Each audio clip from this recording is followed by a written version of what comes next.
What if the discomfort you've been trying to escape is actually the sensation of your authentic self breaking free? Today we're learning to stay present with the growing pains of transformation. In the mother phase of our healing journey, something unexpected happens. Things get uncomfortable in entirely new ways. You've done the maiden work of understanding your past, you've begun releasing shame, and now you're stepping into your power.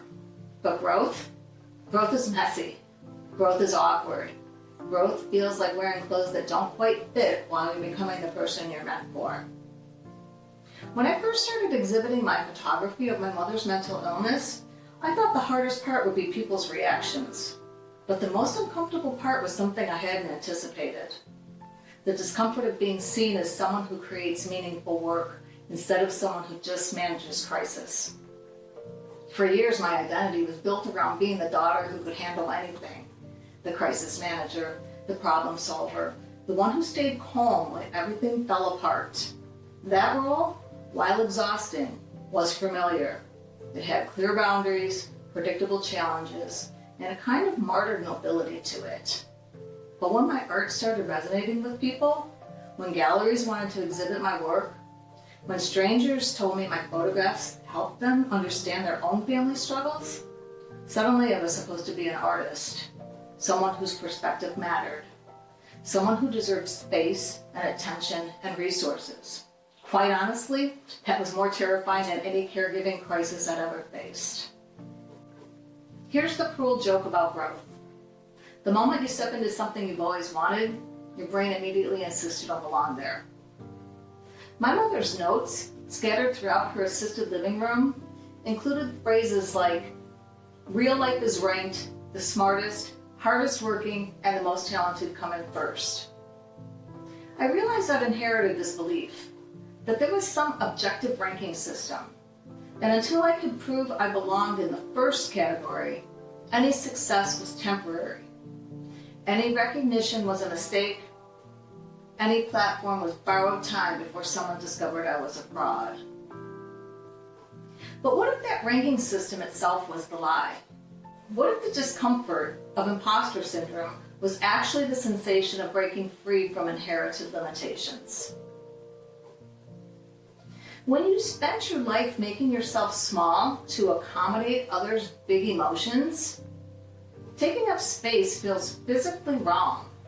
My body didn't know how to hold success, recognition, or even simple compliments. My nervous system interpreted them as danger. During my first gallery opening, I found myself apologizing to viewers, actually saying sorry to people who had come to see my work. Sorry for taking up their time. Sorry for the difficult subject matter. Sorry for existing in this space meant for real artists.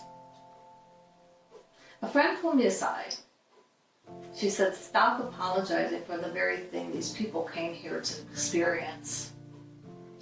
That's when I realized discomfort wasn't my enemy. It was my growing edge. Here's what I've learned about working with discomfort during transformation. The space technique. S, stop. Stop the urge to immediately fix, escape, or apologize for the discomfort. P, pause and breathe into the sensation. A, acknowledge. Acknowledge what you're feeling without judgment. This is discomfort, this is growth. C, curious. Curious investigation. What is this discomfort trying to teach me? E, expand. Expand into the sensation rather than contracting away from it. When someone praised my work instead of deflecting it, I practiced staying present with the uncomfortable feeling of being seen and valued. When opportunities arose, instead of immediately thinking of reasons I wasn't qualified, I sat with the discomfort of possibility. We're taught to seek comfort as if it's the ultimate goal. But comfort, while necessary for rest and recovery, is the enemy of growth. Every meaningful expansion of who you are requires leaving the familiar territory of who you've been. My mother's illness forced our family into constant discomfort, but not the kind that creates growth. That was chaotic, unpredictable discomfort that demanded survival responses. The discomfort of conscious growth is different. It's the discomfort of a seed breaking open, of a butterfly emerging from a cocoon, of a voice finding its strength. You get to choose this discomfort. You get to lean into it rather than being ambushed by it. Instead of seeing discomfort as evidence that something is wrong, I learned to read it as information. When I felt uncomfortable sharing my art, it told me I was stepping beyond my previous identity. When I felt uncomfortable accepting praise, it showed me where I still carried shame about my worthiness.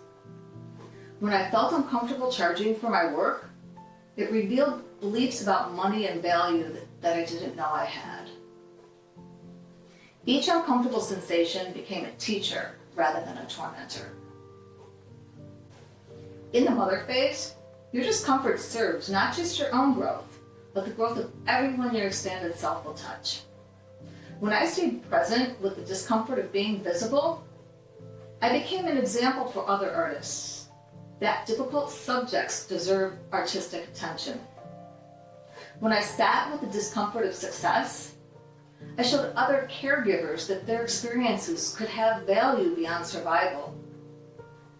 Your willingness to grow uncomfortable in service of becoming yourself gives others permission to do the same. Growth isn't just psychological, it's physical. Your nervous system, accustomed to the familiar patterns of your old identity, registers change as potential threat.